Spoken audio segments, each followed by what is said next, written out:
Hello, everyone, and welcome to our session here in We Love Nogales, Arizona. My name is Eladio Pereira. I am the Chief Medical Officer of the Mariposa Community Health Center, here with you today to speak briefly about Heart Disease Awareness Month. This is what we're celebrating today.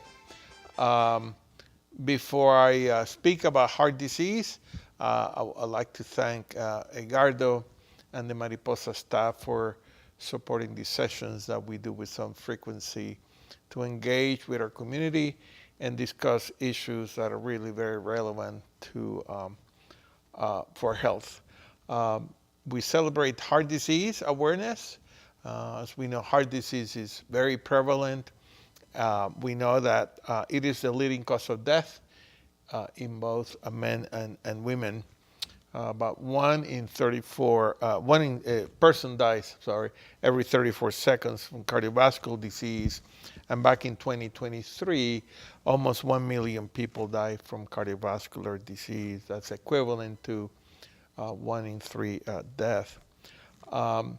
We speak a lot about heart, but there are a few things that we all can do to reduce the risk. Frequently, it's not the idea is to eliminate risk, but rather reduce the possibility that we'll develop heart disease. And here in Mariposa, we pay a lot of attention to those risk factors. I think the first one, of course, is high blood pressure or hypertension. And I would refer you to a session that we did with Dr. Soltani and Dr. Collin last week on hypertension or high blood pressure. We typically think of a normal blood pressure less than 120/80. It does need attention when it's above 140/90.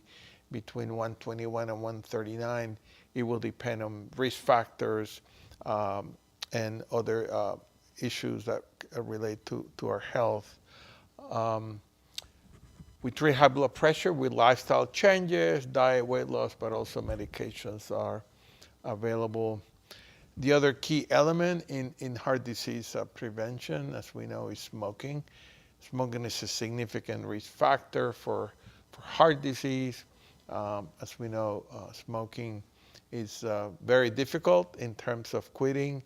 I would refer you to some of the resources available at cdc.gov and other trusted websites. The idea we should never quit quitting, and that we should always have the intent of helping our patients to quit smoking. The third risk has to do with high cholesterol. As we know, the so-called bad cholesterol is the LDL cholesterol. We attempt to manage that with a diet and medication. We have very good medications to lower cholesterol, to reduce risk. Our treatment typically depends on risk factors and the presence or absence of established heart disease. And then finally, diabetes. Diabetes is a significant risk factor for development of heart disease. Your healthcare provider will advise you on what the best treatment is for your diabetes. And we have, again, very good medications to manage our diabetes. There are other risk factors that we're not going to discuss today. Those include an unhealthy diet, physical inactivity, excessive alcohol, and excess weight. Here in Mariposa, one of our main goals is prevention. We suggest that during this month, when you visit your doctor or any other time, that you ask your provider about, how do I prevent heart disease? What are my risk factors, and how can I address them? Create an action plan. Say, what are the things that I can do to help myself? Yes, the provider will be there for diagnosis and treatment, but each of us should create an action plan to help ourselves and reduce the risk of heart disease. So with that, we end our broadcast today. Thank you, Edgardo. Thank you, Mariposa, and I wish you well. Thank you.